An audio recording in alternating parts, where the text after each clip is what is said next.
Biz seçim bittikten sonra şunu açıklamıştık.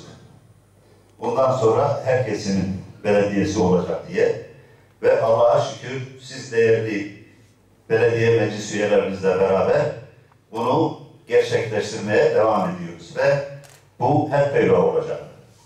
Öncelikle katılımınız için her birinize ayrı ayrı teşekkür ediyorum.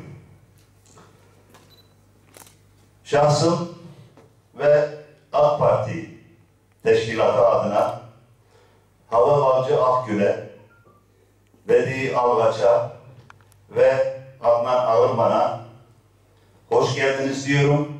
Milletin Partisi AK Parti'ye gelmeniz, katılımınız sebebiyle bizlere güç verdiniz.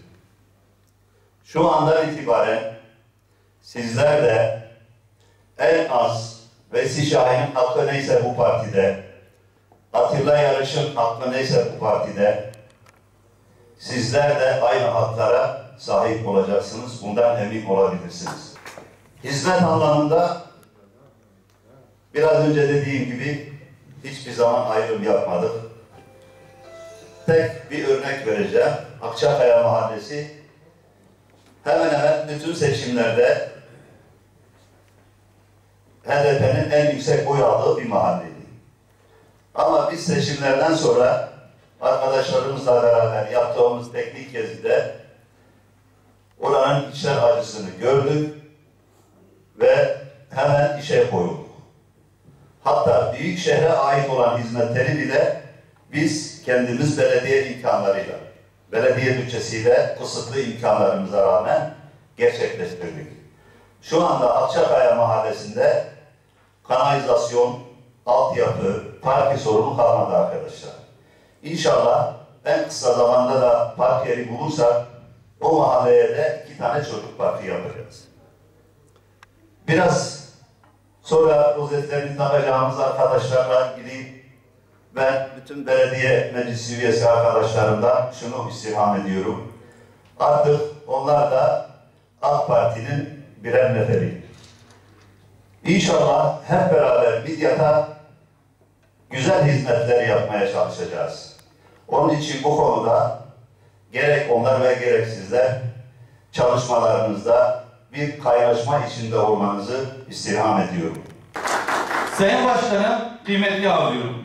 Tevazu, samimiyet ve gayret sloganıyla çıktığımız son seçimle birlikte geçmişte olduğu gibi bugün de belediyeciliğe yeni bir anlayış ve nitelimlilik kazandıran AK Parti, hizmet odaklı, mezhep, dil, ırk ayrımı yapmadan her vatandaşımızın kapısına emek götürmeye devam edecek.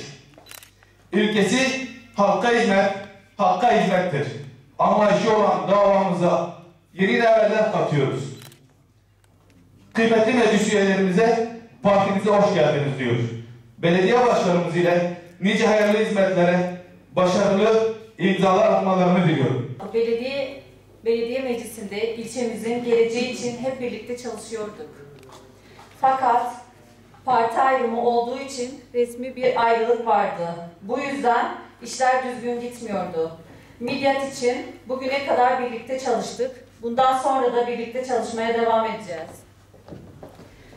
AK Parti kimseyi ayırmadan siyaset yapmaktadır.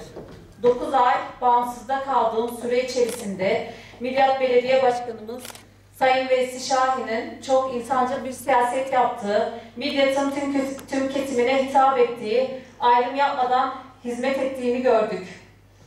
Siyasetin bu olduğuna karar verdik.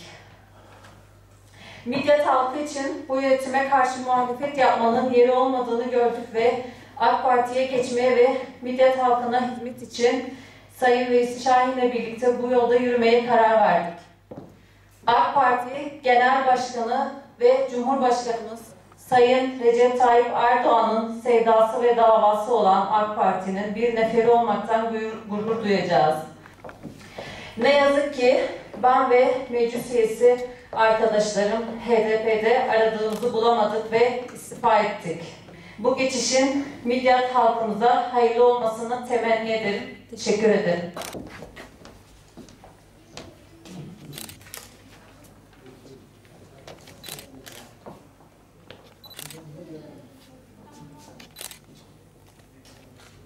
Maşallah, kafa dönüyor.